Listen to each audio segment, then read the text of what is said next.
সেদিন মায়া বুঝতেই পারেনি অভিরাজ আসলে তাকে প্রতারণা করছে। কারণ অভিরাজ অভিনয়টা খুব নিখুঁতভাবে করতে পারত। মায়া যখন ভালোবাসার বিশ্বাসে অন্ধ হয়ে গিয়েছিল, ভবিষ্যতের স্বপ্ন দেখছিল, তখন অভিরাজ তার সামনে এক নিবেদিত প্রেমিকের মুখোশ পরে থাকত।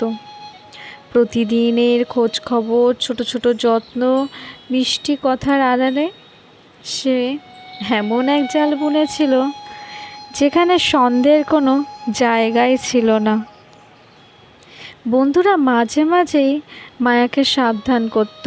কেউ বলতো, অভিরাজ একটুকু খোঁজ নিয়ে দেখো, অভিরাজ হয়তো ভালো না, সবাই এতটা নিখুঁত তো হয় না। কিন্তু মায়া হেসেই উড়িয়ে দিত। সে বিশ্বাস করত যে মানুষ তার চোখের জল মুছে দিতে পারে, সেই মানুষ কখনো খারাপ হতে পারে না। তার হাত ধরে ভবিষ্যতের স্বপ্ন দেখায় যে সে কখনো ভবিষ্যতে হাত ছাড়ার কথা ভাবে না। কিন্তু সত্যি সব কিছু সামনে চলে আসে। এক বিকেলে হঠাৎ মায়ার সামনে এমন কিছু প্রমাণ এসে পড়ে যা আর অস্বীকার করার উপায় ছিল না। অভিরাজ একাই সময়ে আরেকজনের সাথে প্রতিশ্রুতি দিচ্ছিল, একই ভালোবাসা গল্প আরও একজনকে শোনাচ্ছিল। সেদিন মায়া মনে করেছিল যে সবে কি তাহলে মিথ্যে ছিল। ভেঙে গেছে শুধু একটা সম্পর্ক নয়, ভেঙে গেছে তাদের মধ্যে বন্ধুত্ব, তাদের বিশ্বাস, তার সরলতার, তার ভালোবাসার প্রতি আস্থা। অভিরাজ তখনও বলার চেষ্টা করছিল, তুমি যা ভাবছ আসলে ব্যাপারটা তা নয়। কিন্তু মায়া প্রথমবারের মতন তার চোখের দিকে তাকিয়ে বুঝেছিল সবচেয়ে বড় মিথ্যে কথাটা আর অভিনয়ের মধ্যে নিজেকে বোকা বানানোর ক্ষমতা তার খুব ভালোই আছে।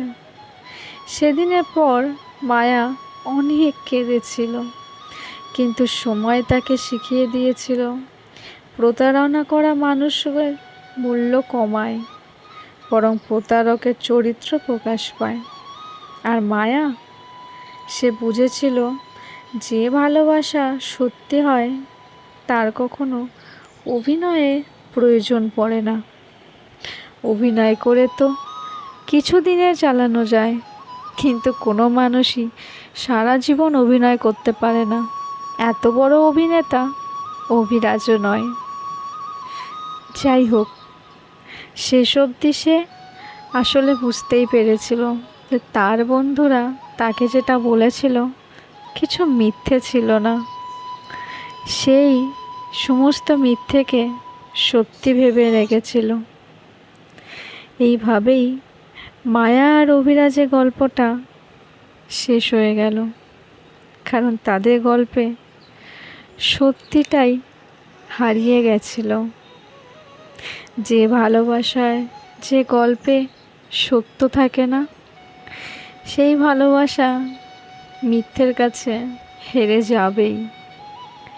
ভালোবাসা দুই মনের, সেই মন দুটোর মধ্যে একজন যদি ভেবেই নেয় আমি তো ওকে ছেড়েই দেব, একটু না হয় সময় নষ্টটা করি, সময় কাটানোর জন্য ব্যবহার করি, তার অভিনয়টা একদিন প্রকাশ পাবেই।